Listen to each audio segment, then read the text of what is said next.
ನಮಸ್ಕಾರ ವೀಕ್ಷಕರೇ, ಗ್ಯಾರಂಟಿ ಸ್ಪೆಷಲ್ಗೆ ಸ್ವಾಗತ. ನಾನು ಕಾರ್ತಿಕ್. ದೇವೇಗೌಡರ ತವರಲ್ಲಿ ಜೆಡಿಎಸ್ ರಣಘೋಷ. ಜಾತ್ಯತೀತ ಜನತಾದಳಕ್ಕೆ 25 ವರ್ಷ ತುಂಬಿದ ಸಂಭ್ರಮ. ದೊಡ್ಡಗೌಡರ ರಣೋತ್ಸಾಹ. ಕಾಂಗ್ರೆಸ್ ವಿರುದ್ಧ ಗರ್ಜಿಸಿದ ಹಾಸನ ಮಣ್ಣಿನ ದಳಪತಿಗಳು. ಇದೇ ಈ ಹೊತ್ತಿನ ವಿಶೇಷ. ಜೆಡಿಎಸ್ ಬೆಳ್ಳಿ ಹಬ್ಬ.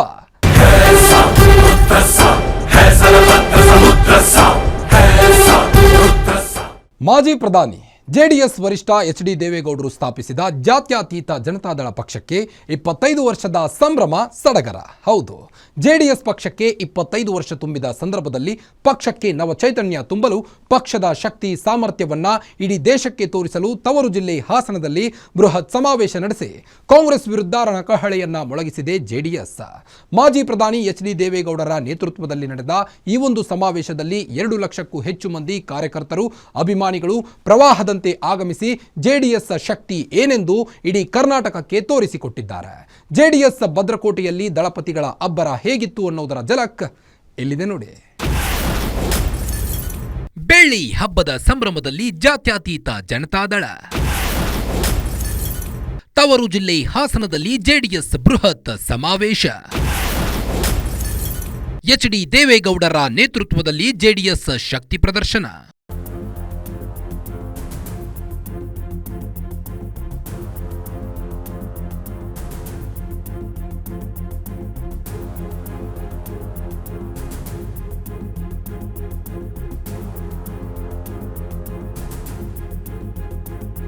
ಮಾಜಿ ಪ್ರಧಾನಿ ಮಣ್ಣಿನ ಮಗ ಎಚ್.ಡಿ. ದೇವೇಗೌಡರು ಸ್ಥಾಪಿಸಿದ ಜಾತ್ಯತೀತ ಜನತಾದಳ ಪಕ್ಷಕ್ಕೆ 25 ವರ್ಷದ ಸಂಭ್ರಮ ಸಡಗರ.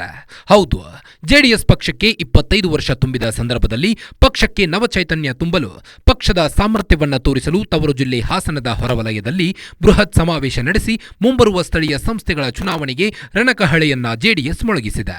ಮಾಜಿ ಪ್ರಧಾನಿ ದೇವೇಗೌಡರ ನೇತೃತ್ವದಲ್ಲಿ ನಡೆದ ಸಮಾವೇಶದಲ್ಲೇ ತಮ್ಮ ಶಕ್ತಿ ಏನೆಂದು ಇಡೀ ಕರ್ನಾಟಕಕ್ಕೆ ತೋರಿಸಿಕೊಟ್ಟಿದ್ದಾರೆ ಹಾಸನ ಮಣ್ಣಿನ ದಳಪತಿಗಳು.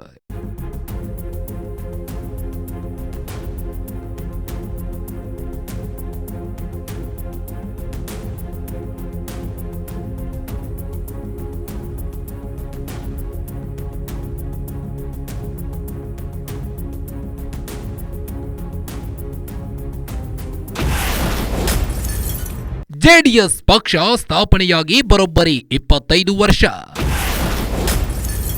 ಜೆಡಿಎಸ್ ಭದ್ರಕೋಟೆಯಲ್ಲಿ ದಳಪತಿಗಳ ಶಕ್ತಿ ಪ್ರದರ್ಶನ.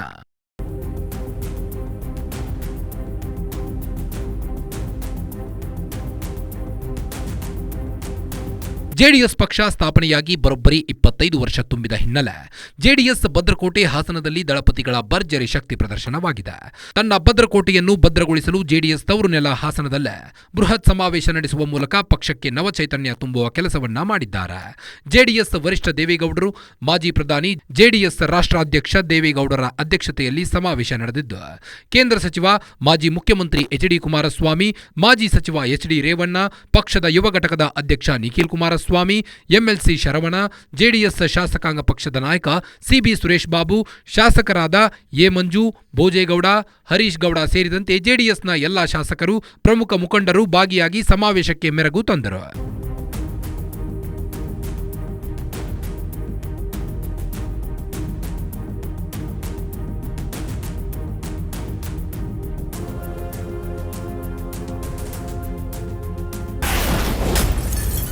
ಜೆಡಿಎಸ್ ಬೃಹತ್ ಸಮಾವೇಶದಲ್ಲಿ ಲಕ್ಷ ಲಕ್ಷ ಜನಸಾಗರ. ಎಲ್ಲೆಡೆ ರಾರಾಜಿಸಿದ ಜೆಡಿಎಸ್ ನಾಯಕರ ಬೃಹತ್ ಕಟ್ಔಟ್.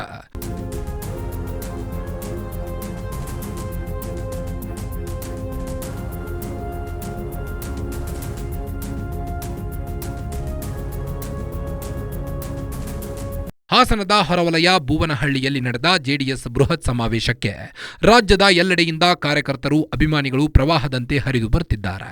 ಲೋಕಸಭೆ ಚುನಾವಣೆಯ ನಂತರ ನಡೆಯುತ್ತಿರುವ ಜೆಡಿಎಸ್ ಸಮಾವೇಶ ಇದಾಗಿದ್ದು, ಬರೋಬ್ಬರಿ 2 ಲಕ್ಷಕ್ಕೂ ಹೆಚ್ಚು ಮಂದಿ ಜೆಡಿಎಸ್ ಸಮಾವೇಶದಲ್ಲಿ ಭಾಗಿಯಾಗಿ ತಮ್ಮ ನಾಯಕರಿಗೆ ಉಗೆ ಉಗೆ ಎಂದಿದ್ದಾರೆ.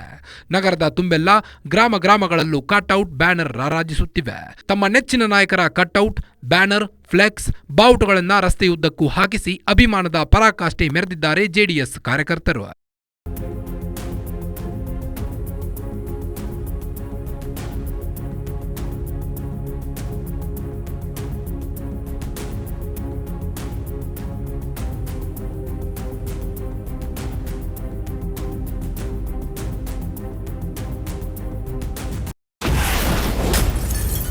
ಸ್ವಾಭಿಮಾನ ಸ್ವಂತಿಕೆಯ ಪಕ್ಷ ಜೆಡಿಎಸ್ ಯಾರಿಗೂ ಜಗ್ಗಲ್ಲ.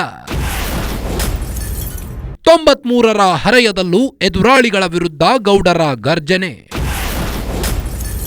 ಕಾಂಗ್ರೆಸ್ ವಿರುದ್ಧ ರಣಕಹಳೆ ಮೊಳಗಿಸಿದ ದೊಡ್ಡಗೌಡರು.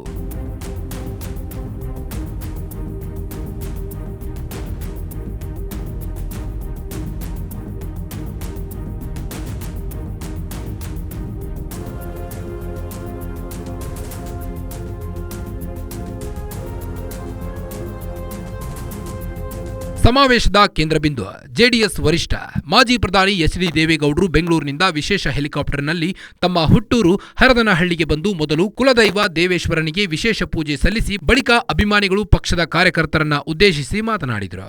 ಸ್ವಾಭಿಮಾನ ಸ್ವಂತಿಕೆಯ ಪಕ್ಷ ಜೆಡಿಎಸ್. ಒಬ್ಬ ಸಾಮಾನ್ಯ ಹಳ್ಳಿಯ ರೈತನ ಮಗ ಪ್ರಧಾನಮಂತ್ರಿಯಾಗಿ ಯಾವುದೇ ಕಪ್ಪು ಚುಕ್ಕೆ ಇಲ್ಲದೆ ಆಡಳಿತ ನಡೆಸಿದ್ದೇನೆ. ಯಾರಿಗೂ ಯಾವ ರಾಜ್ಯಕ್ಕೂ ಅನ್ಯಾಯ ಮಾಡಿಲ್ಲ ಎಂದರು. ನನ್ನ ಜೀವನವನ್ನು ಜನಸೇವೆಗೆ ಮುಡಿಪಿಟ್ಟಿದ್ದೇನೆ, ಜನಕ್ಕಾಗಿ ಬದುಕಿದ್ದೇನೆ ಎಂದರು. ಜಾತ್ಯತೀತ ಜನತಾದಳ ಪ್ರಬಲವಾಗಿದೆ ಎನ್ನುವ ಒಂದು ಸಂದೇಶವನ್ನ ಇಡೀ ರಾಷ್ಟ್ರದ ಜನತೆಗೆ ಹಾಗೂ ನಾಡಿನ ಜನತೆಗೆ ಕೊಡ್ತಕ್ಕಂಥ ಒಂದು ಕಾರ್ಯಕ್ರಮ ಇದು. ಈಗ 2.5 ವರ್ಷದಲ್ಲಿ ಕಾಂಗ್ರೆಸ್ನ ಇದ್ರು ಈ ಜಿಲ್ಲೆಯಲ್ಲಿ 2 ಸಭೆಗಳನ್ನು ಮಾಡಿದ್ರು. ದಯಮಾಡಿ ನೀವು ಇಷ್ಟೆಲ್ಲ ದೂರದಿಂದ ಬಂದಿದ್ದೀರಿ, ಸಮಾಧಾನವಾಗಿರಬೇಕು. ನಾವು ಈ ರಾಷ್ಟ್ರದಲ್ಲಿ ಕುಮಾರಸ್ವಾಮಿಯವರ ನೇತೃತ್ವದಲ್ಲಿ ಜಾತ್ಯತೀತ ಜನತಾದಳ ಪ್ರಬಲವಾಗಿದೆ ಎನ್ನುವುದನ್ನು, ಈ ಸಂದೇಶವನ್ನು ಇಡೀ ರಾಷ್ಟ್ರಕ್ಕೆ ಅಷ್ಟೇ ಅಲ್ಲ, ರಾಜ್ಯದ ನಮ್ಮ ಎದುರಾಳಿಗಳ್ಯಾರಿದ್ದಾರೆ, ಯಾರು ಈ ಜಿಲ್ಲೆಯಲ್ಲಿ 2 ಸಭೆಯನ್ನು ಮಾಡಿ ರೇವಣ್ಣವರ ನಾಯಕತ್ವವನ್ನು ಸಂಪೂರ್ಣವಾಗಿ ನಾಶ ಮಾಡ್ತೀವಿ ಅಂತೇಳಿ ಪ್ರಯತ್ನ ಮಾಡಿದ್ರು, ಆ ಮಹನೀಯರುಗಳಿಗೆ ಇವತ್ತು ಇಡೀ ರಾಜ್ಯದ ಮೂಲೆ ಮೂಲೆಯಿಂದ ಬಂದಿರತಕ್ಕಂಥ ಎಲ್ಲ ನನ್ನ ಯುವಕ ಮಿತ್ರರು, ತಾಯಂದಿರು, ನನ್ನ ಅಣ್ಣ ತಮ್ಮಂದಿರು, ಹಿರಿಯ ಮುಖಂಡಗಳು ವೇದಿಕೆಯಲ್ಲಿ ಕೂತಿದ್ದಾರೆ. ಅವರೆಲ್ಲರಿಗೆ ನಾನು ಮೊದಲು ತಲೆಬಾಗಿ ನಮಸ್ಕಾರ ಮಾಡ್ತೇನೆ. ನನ್ನನ್ನು ನನ್ನ ಮಕ್ಕಳನ್ನು ತುಳಿಯಲು ಕಾಂಗ್ರೆಸ್ ಸರ್ಕಾರ ಬಹಳ ಶ್ರಮ ಪಟ್ಟಿದ್ದಾರೆ. ರೇವಣ್ಣ ಕುಮಾರಸ್ವಾಮಿ ಕುಟುಂಬ ಮುಗಿಸಲಿಕ್ಕೆ ಹೊರಟ ಎಸ್ಐಟಿಗೆ ಉಡುಗೊರೆ ಕೊಟ್ಟಿದ್ದಾರೆ. ಈ ವಯಸ್ಸಲ್ಲೂ ನನ್ನ ಆತ್ಮ ಸ್ವಚ್ಛವಾಗಿದೆ. ಯಾರ ಹಂಗಿಗೂ ನಾನು ತಲೆಬಾಗದೆ ದುಡಿದು ಜನ ಸೇವೆ ಮಾಡಿದ್ದೇನೆ. ನನ್ನ ಜನರೇ ನಮ್ಮ ಕುಟುಂಬದ ಕೈ ಹಿಡಿದಿದ್ದಾರೆ ಎಂದು ಕಾಂಗ್ರೆಸ್ ವಿರುದ್ಧ ಗರ್ಜಿಸಿದರು ಜೆಡಿಎಸ್ ವರಿಷ್ಠ ಎಚ್.ಡಿ. ದೇವೇಗೌಡರು. ಈ ಜಿಲ್ಲೆಯಲ್ಲಿ 2 ಸಮಾವೇಶ ನಮ್ಮ ಎದುರಾಳಿಗಳು, ಈ ಯಾರು ಆಡಳಿತ ನಡೆಸ್ತಾ ಇದ್ದಾರೋ ಆ ಮಹಾನುಭಾವರು 2 ಜಿಲ್ಲೆ 2 ಸಭೆ ಮಾಡಿ ಇಲ್ಲಿ ಹಾಸನ ಜಿಲ್ಲೆಯಲ್ಲಿ JDSನ ಸಂಪೂರ್ಣವಾಗಿ ನಾಶ ಮಾಡ್ತೀವಿ ಅಂತ ಏನು ಬಂದರೋ ಅವರಿಗೆ ಉತ್ತರ ಕೊಟ್ಟಿದ್ದೀರಿ. ಇವತ್ತು ನೀವು ಉತ್ತರ ಕೊಟ್ಟಿದ್ದೀರಿ. ನಾನು ಕೊನೆಯದಾಗಿ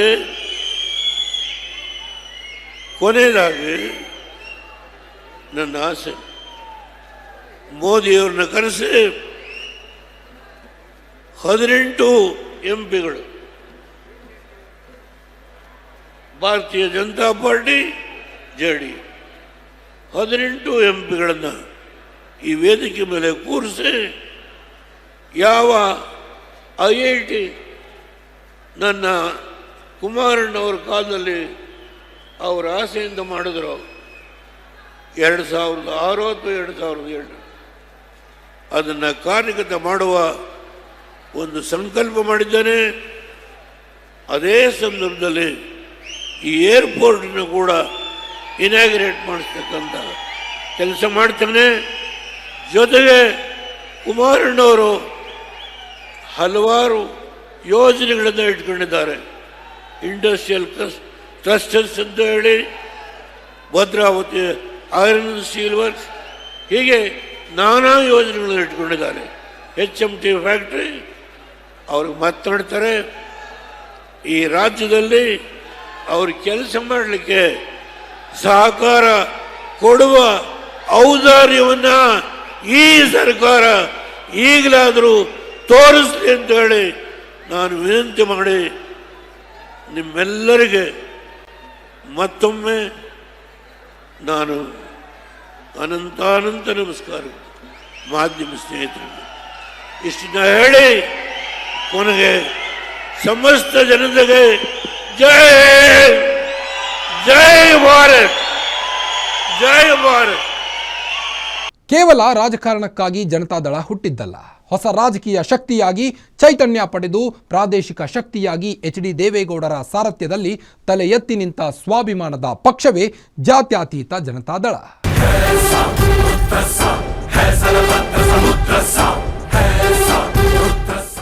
ದೇವೇಗೌಡರು ಹಾಕಿಕೊಟ್ಟ ಹೆಜ್ಜೆಯಲ್ಲಿ ನಾನು ನಮ್ಮ ಕುಟುಂಬ ನಡೆಯುತ್ತಿದ್ದೇವೆ, ಜನಸೇವೆ ಮಾಡುತ್ತಿದ್ದೇವೆ. ಕಾಂಗ್ರೆಸ್ ಪಕ್ಷದ ಅನ್ಯಾಯದ ವಿರುದ್ಧ ನಮ್ಮ ಹೋರಾಟ ನಿರಂತರ. ಈ ಸಮಾವೇಶದಿಂದಲೇ ನಮ್ಮ ಶಕ್ತಿ ಸಾಮರ್ಥ್ಯದ ಪ್ರದರ್ಶನವಾಗಿದೆ. ಇದೇ ನೋಡಿ JDS ಪರ್ವ ಎಂದು ಹೆಮ್ಮೆಯಿಂದ ಹೇಳಿದರು ಕೇಂದ್ರ ಸಚಿವ HD ಕುಮಾರಸ್ವಾಮಿ. ಬಳಿಕ ಅಬ್ಬರದ ಭಾಷಣ ಮಾಡಿದ ನಿಖಿಲ್ ಕುಮಾರಸ್ವಾಮಿಯವರನ್ನ ಮತ್ತೆ ಮುಖ್ಯಮಂತ್ರಿ ಮಾಡುವಂತೆ ಕಾರ್ಯಕರ್ತರಿಗೆ ಕರೆ ಕೊಟ್ಟಿದ್ದಾರೆ.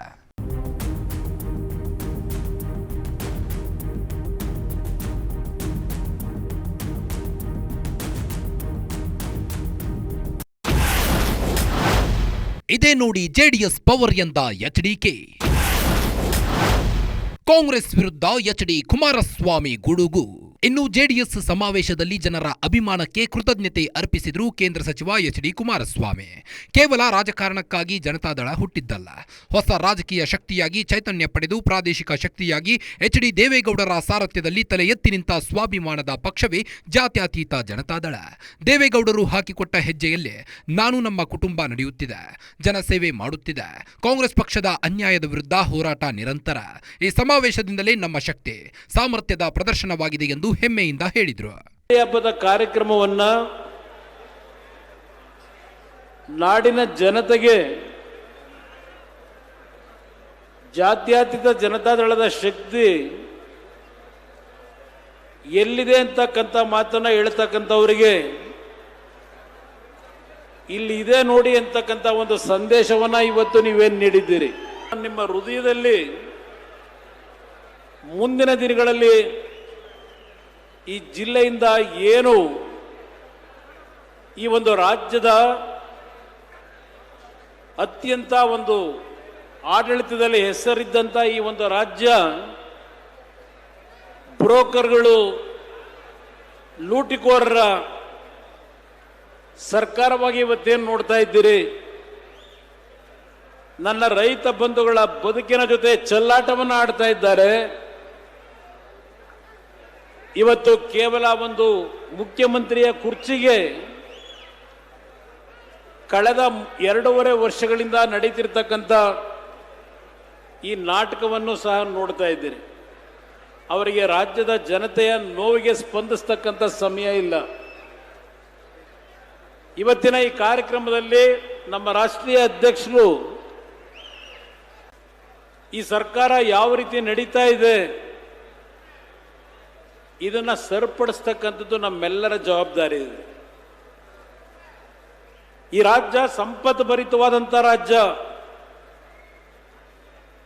ಈ ರಾಜ್ಯದಲ್ಲಿ ಹಣದ ಕೊರತೆ ಇಲ್ಲ. ಆದರೆ ಇಂಥ ಒಂದು ಪರಿಸ್ಥಿತಿನಲ್ಲಿ ಯಾವುದೇ ರೀತಿಯ ಅಭಿವೃದ್ಧಿಯ ಕಾರ್ಯಕ್ರಮಗಳನ್ನು ನಾವು ಕಾಣ್ತಾ ಇಲ್ಲ. ಈಗ ಇಲ್ಲಿ ಮಾತನಾಡಬೇಕಾದ್ರೆ ಹೇಳ್ತಾ ಇದ್ರು, 2 ಸಮಾವೇಶಗಳನ್ನು ಕಾಂಗ್ರೆಸ್ನ ಸರ್ಕಾರದ ಮುಖ್ಯಮಂತ್ರಿ, ಉಪಮುಖ್ಯಮಂತ್ರಿ, ಹಲವಾರು ಮಂತ್ರಿಗಳು ಸೇರಿ ಮಾಡಿದ್ದಾರೆ ಹಾಸನದಲ್ಲಿ. ಆ ಕಾರ್ಯಕ್ರಮದಲ್ಲಿ ಈ ಜಿಲ್ಲೆಗೆ ದೇವೇಗೌಡರು, ರೇವಣ್ಣ ಅವರು ಕೊಟ್ಟಿರ್ತಕ್ಕಂಥ ಕೊಡುಗೆ ಏನು ಅಂತಕ್ಕಂಥ ಪ್ರಶ್ನೆಯನ್ನು ಇಟ್ಟಿದ್ದಾರೆ.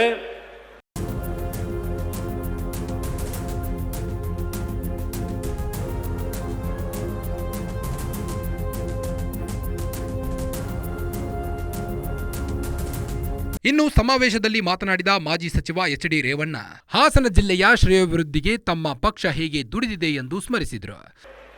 ಅದನ್ನು ಒಡೆಯ ಕೆಲವರು ಈ ಜಿಲ್ಲೆಯ ಕೆಲವರು ಪಟ್ಟಭದ್ರ ಶಕ್ತಿಗಳು ಅದನ್ನು ಒಡೆಯಕ್ಕೆ ತೀರ್ಮಾನ ಮಾಡಿದ್ರು. ಇನ್ನೂ ನಡೀತಾ ಇದೆ. ಇವತ್ತು ಈ ಜಿಲ್ಲೆಗೆ IITನ ಯಾರು ಕೇಳಿರಲಿಲ್ಲ. ದೇಜವರೇಗೌಡರು ಒಂದು ಮಾತು ಹೇಳಿದರು, ರೇವಣ್ಣ ನೀನು ಜಿಲ್ಲೆಗೆ ಎಲ್ಲ ಮಾಡಿದೀಯಾ, ಕುಮಾರಣ್ಣರು ದೇವೇಗೌಡರು ಮಾಡಿದ್ದಾರೆ, ಇನ್ನು ಮಾಡಬೇಕಾಗಿರೋದು ಎರಡೇ ಕೆಲಸ ನೀನು ಅಂದರು. ಯಾವುದು ಅಂದರೆ ಹಾಸನದಲ್ಲಿ IIT, ಇನ್ನೊಂದು ಸೆಂಟ್ರಲ್ ಯೂನಿವರ್ಸಿಟಿ, ಎರಡು ಮಾಡಪ್ಪ ಅಂದರು.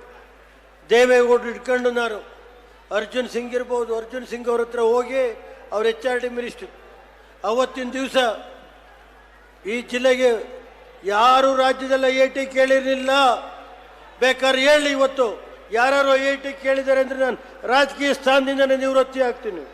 ಅವತ್ತು ನಮ್ಮ ಜಿಲ್ಲೆ ದೇವೇಗೌಡರ ಮುಖಂಡತ್ವದಲ್ಲಿ ಅವರು ಕರ್ಕೊಂಡೋಗಿ ನಮ್ಮ HRD ಮಿನಿಸ್ಟರ್ ಆಗಿದ್ದಂಥ ಅರ್ಜುನ್ ಸಿಂಗ್ ಅವ್ರ ಹತ್ರ ಅವತ್ತು IIT ಮಂಜೂರು ಮಾಡ್ಸೋಕ್ಕೆ ಎಲ್ಲ ರೆಡಿ ಮಾಡಿತ್ತು. ಅದನ್ನು ಯಾರು ಮಾಡಿದ್ರು, ಯಾರು IITನ ತಪ್ಪಿಸಿದ್ರು ಅನ್ನೋದನ್ನ ಸಭೆ ಕಾಲ ಬಂದಾಗ ಹೇಳ್ತೀವಿ. ಈ ಜಿಲ್ಲೆ ಇವತ್ತು ಈ ಜಿಲ್ಲೆಯಲ್ಲಿ ನಾವು ಯಾವುದೇ ದೇವೇಗೌಡರಾಗಲಿ, ನಾನಾಗಲಿ, ಕುಮಾರಣ್ಣಾಗಲಿ ಯಾವುದೇ ಖಾಸಗಿ ಶಾಲೆ ಮಾಡಿಲ್ಲ. ಕುಮಾರಣ್ಣರು ಮುಖ್ಯಮಂತ್ರಿ ಆಗೋವರಿಗೆ ಈ ರಾಜ್ಯದಲ್ಲಿ 48 ತಾಲೂಕು ಕೇಂದ್ರಗಳಲ್ಲಿ PU ಕಾಲೇಜ್ ಇರಲಿಲ್ಲ. ಸುಮಾರು ಒಂದು 50 ತಾಲೂಕು ಕೇಂದ್ರಗಳಲ್ಲಿ ಫಸ್ಟ್ ಗ್ರೇಡ್ ಕಾಲೇಜ್ ಇರಲಿಲ್ಲ. ಕುಮಾರಣ್ಣರ ಅಧಿಕಾರಕ್ಕೆ ಬಂದ ತಕ್ಷಣ ಹಾಸನ ನಗರದಲ್ಲಿ ಒಂದು ಹೆಣ್ಮಗು ಬಂದು BBM ಸೀಟ್ ಕೇಳಿದರು. ಆ ಸೀಟ್ ಕೇಳಿದ ಕುಮಾರಣ್ಣರಿಗೆ ಹೇಳಿದೆ, ನೋಡಪ್ಪ ನಾಳೆ ಒಂದು ಮೀಟಿಂಗ್ ಇಡು ಅಂತ. ಇವತ್ತು ನಮ್ಮ ಕಣ್ಣು ಮುಂದೆ ಕೆಲವು ಹಿರಿಯ ಅಧಿಕಾರಿಗಳಿಲ್ಲ. ಅವತ್ತು ಅವ್ರ ಮುಂದೆ ಬೆಳಗ್ಗೆ ಕುಮಾರಣ್ಣರ ಮೀಟಿಂಗ್ ಇಟ್ಟರು. ಕುಮಾರಣ್ಣರು ಕೇಳಿದಾಗ ಈ ರಾಜ್ಯದಲ್ಲಿ ಇವತ್ತು 13% ಮಾತ್ರ ಇತ್ತು ವಿದ್ಯಾಭ್ಯಾಸ. PU SLC ಪಾಸ್ ಆದಮೇಲೆ BA BSc BCom ಸೇರೋರು 13%. ಕುಮಾರಣ್ಣರು ಕರೆದ ಮೀಟಿಂಗ್ ಹೇಳಿದರು. ಅವತ್ತು ನಾವು 6 ಜನ ಶಾಸಕರಿದ್ದು. ಒಂದು ಹೈಸ್ಕೂಲ್ ಮಾಡೋಕ್ಕೆ 18 ಕೋಟಿ 18 ಲಕ್ಷ, ಒಂದು ಫಸ್ಟ್ ಗ್ರೇಡ್ ಕಾಲೇಜ್ ಮಾಡೋಕ್ಕೆ 25 ಲಕ್ಷ, ಒಂದು ಫಸ್ಟ್ ಗ್ರೇಡ್ ಕಾಲೇಜ್ ಮಾಡೋಕ್ಕೆ 40 ಲಕ್ಷ ಬೇಕು. ಕುಮಾರಣ್ಣರು ಅವತ್ತು ನಮ್ಮ ರೈತರು ಮಕ್ಕಳು ಓದಬೇಕು,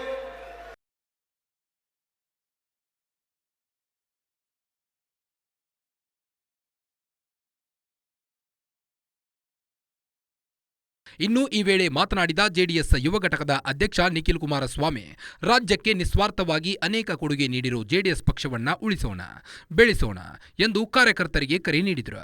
3 ಬಾರಿ ರಾಜಕೀಯದ ಷಡ್ಯಂತ್ರಕ್ಕೆ ಸೋಲಿಸಿರ್ಬೋದು, ನಾನು ತಲೆ ಕೆಡಿಸ್ಕೊಳ್ತಕ್ಕಂಥವನಲ್ಲ.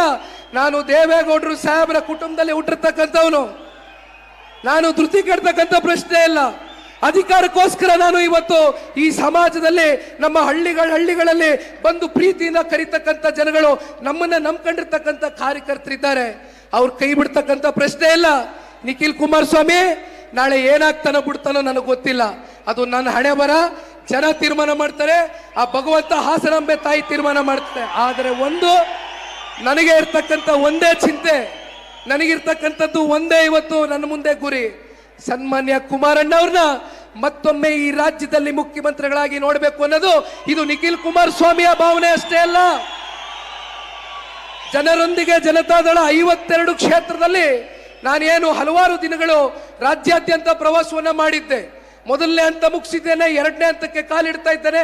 ಸುಮಾರು 9,000 ಕಿಲೋಮೀಟರ್ ರಾಜ್ಯ ಪ್ರವಾಸ ಮಾಡಿ ಬಂದಿದ್ದೇನೆ. ಮೊದಲನೇ ಹಂತದಲ್ಲಿ ಜನ ಎಲ್ಲಿ ಹೋದ್ರು ಕೂಡ ಒಂದೇ ಮಾತು ಹೇಳ್ತಾರೆ, ಸನ್ಮಾನ್ಯ ಕುಮಾರಣ್ಣ ಅವರು ಅವರ ಒಂದು ಅಲ್ಪಾವಧಿ ಇದ್ರೂ ಕೂಡ ಅವರು ಕೊಟ್ಟಿರ್ತಕ್ಕಂಥ ಕಾರ್ಯಕ್ರಮಗಳು, ಅವರು ನೀಡಿರ್ತಕ್ಕಂಥ ಯೋಜನೆಗಳು ಬಹುಶಃ ಇವತ್ತು ಮನೆ ಮನೆ ಮಾತಾಗಿದೆ.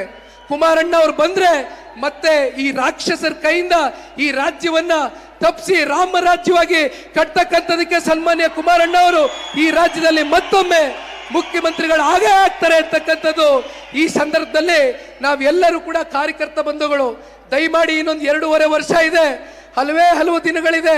18 ಗಂಟೆಗಳು ನಿಮ್ ಜೊತೆ ಪ್ರತಿನಿತ್ಯ ನಾನು ದುಡಿಲಿಕ್ಕೆ ಸಿದ್ಧ ಇದ್ದೇನೆ. ನೀವೆಲ್ಲಿ ಕರೆದ್ರು ಬರ್ತೇನೆ, ನೀವೇನು ಹೇಳಿದ್ರು ಮಾಡ್ತೇನೆ. ಪಕ್ಷಕ್ಕೋಸ್ಕರ ಗಟ್ಟಿ ನಾಯಕತ್ವವನ್ನ ಕಟ್ಟೋಣ, ಹೊಸಬರಿಗೆ ಅವಕಾಶವನ್ನ ಕೊಡೋಣ, ಹಿರಿಯರ ಮಾರ್ಗದರ್ಶನವನ್ನ ತಗೋಣ. ಒಟ್ಟಾರೆಯಾಗಿ ಸನ್ಮಾನ್ಯ ದೇವೇಗೌಡರು ಸಾಹೇಬರು ಈ ಇಳಿ ವಯಸ್ಸಿನಲ್ಲಿ 93 ವರ್ಷ ವಯಸ್ಸು, ಲೋಕಸಭೆ ಸದನದ ಒಳಗಡೆ ಯಾವ ಒಬ್ಬ ಸಂಸದ ಬರ್ಲಿಕ್ಕಿಂತ ಮುಂಚಿತವಾಗಿ ನಮ್ಮ ಕಣ್ಣಾರೆ ನಾನು, ಸೂರಜ್ಜು, ರೇವಣ್ಣ ಸಾಹೇಬರು, ನಮ್ಮ ಕುಟುಂಬದವ್ರು ನೋಡಿದ್ದೇವೆ. ದೇವೇಗೌಡರು ಸಾಹೇಬರು ಒಂದು ದಿನ ಸಂಸತ್ಗೆ ಹೋಗದೆ ಇರತಕ್ಕಂತ ಒಂದು ದಿನ ಇಲ್ಲ. ಈ ವಯಸ್ಸಿನಲ್ಲಿ ಹೋಗ್ತಾರೆ. ಯಾತಕ್ಕೋಸ್ಕರ ದೇವೇಗೌಡರು ಸಾಹೇಬರು ಸಂಸತ್ಗೆ ಹೋಗ್ತಾರೆ? ನಮ್ಮ ಕನ್ನಡ ನಾಡಿನ ನೆಲ, ಜಲ, ಭಾಷೆ, ಸ್ವಾಭಿಮಾನವನ್ನ ಉಳಿಸ್ತಕ್ಕಂಥದ್ದಕ್ಕೆ ಇವತ್ತು ಸನ್ಮಾನ್ಯ ದೇವೇಗೌಡರು ಸಾಹೇಬರು ಈ ಇಳಿ ವಯಸ್ಸಿನಲ್ಲಿ ಹೋರಾಟ ಮಾಡಬೇಕಾದ್ರೆ ಇವತ್ತು ನಮ್ಮಂತ ಚಿಕ್ಕ ವಯಸ್ಸಿನ ಹುಡುಗರುಗಳು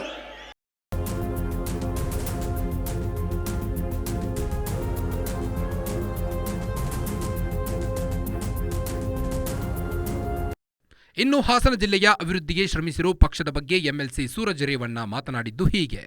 ನಮ್ಮ ತಂದೆಯವರು ನಿಮ್ಮೆಲ್ಲರ ಆಶೀರ್ವಾದದಿಂದ, ನಮ್ಮ JDS ಪಕ್ಷದ ವರಿಷ್ಠರ ಆಶೀರ್ವಾದದಿಂದ ಇವತ್ತು 28ನೇ ವರ್ಷದ ಹೊಸ್ತಿಲಲ್ಲಿ ಇವತ್ತು ಶಾಸಕರಾಗಿ ನಿಮ್ಮ ಸೇವೆ ಮಾಡ್ತಾ ಇದ್ದಾರೆ. 3 ಬಾರಿ ಸಚಿವರಾಗಿ ಈ ಜಿಲ್ಲೆಯಲ್ಲಿ ಸೇವೆ ಸಲ್ಲಿಸಿದ್ದಾರೆ.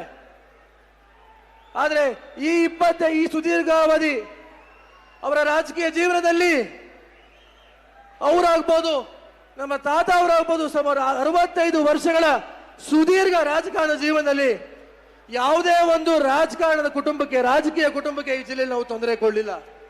ಯಾವುದೇ ರಾಜಕೀಯದ ಕುಟುಂಬಕ್ಕೆ ಇವತ್ತು ದೌರ್ಜನ್ಯ ಮಾಡಲಿಲ್ಲ.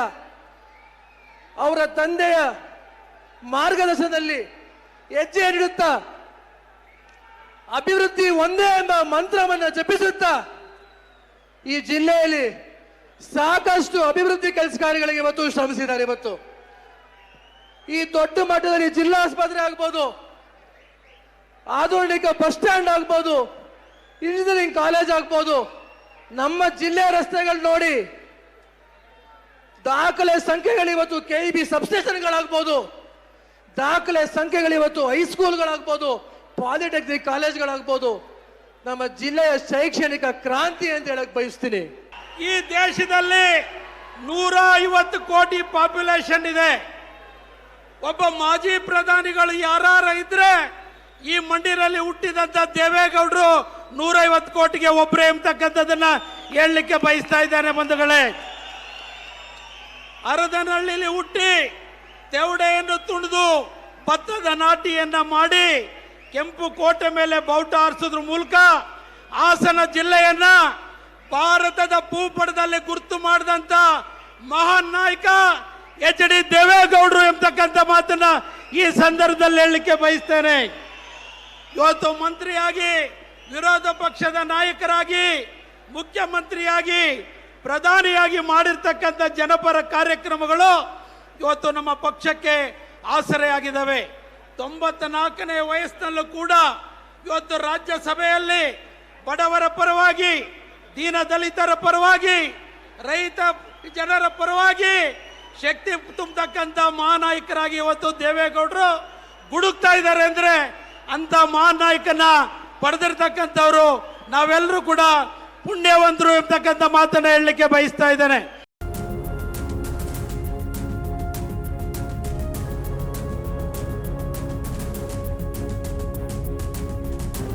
ರಾಜ್ಯ ರಾಜಕೀಯದಲ್ಲಿ ಮತ್ತೆ ಪುಟಿದೇಳಲು ಟೊಂಕ ಕಟ್ಟಿ ನಿಂತಿರೋ ಜೆಡಿಎಸ್ ದಳಪತಿಗಳು ತಮ್ಮ ತವರು ಜಿಲ್ಲೆ ಹಾಸನದಲ್ಲಿ ಭರ್ಜರಿಯಾಗಿ ಶಕ್ತಿ ಪ್ರದರ್ಶನ ಮಾಡಿದ್ದಾರೆ. ಕಾಂಗ್ರೆಸ್ ವಿರುದ್ಧ ರಣಕಹಳೆ ಮೊಳಗಿಸಿದ್ದಾರೆ. ಒಟ್ಟಾರೆ ಹಾಸನದಲ್ಲಿ ನಡೆದ ಜೆಡಿಎಸ್ ಪಕ್ಷದ ಜನತಾ ಸಮಾವೇಶ ಪಕ್ಷದ ಕಾರ್ಯಕರ್ತರಲ್ಲಿ ಹಾಗೂ ಪಕ್ಷದ ನಾಯಕರಲ್ಲಿ ಹೊಸ ಉತ್ಸಾಹ ತುಂಬಿದೆ.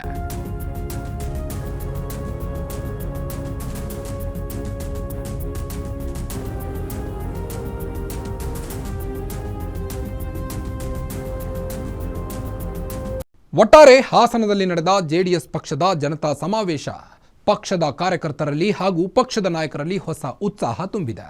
ಇದೇ ಈ ಹೊತ್ತಿನ ವಿಶೇಷ. ನೋಡ್ತಾ ಇರಿ ಗ್ಯಾರಂಟಿ ನ್ಯೂಸ್, ಸುದ್ದಿ ಖಚಿತ, ನ್ಯಾಯ ನಿಶ್ಚಿತ.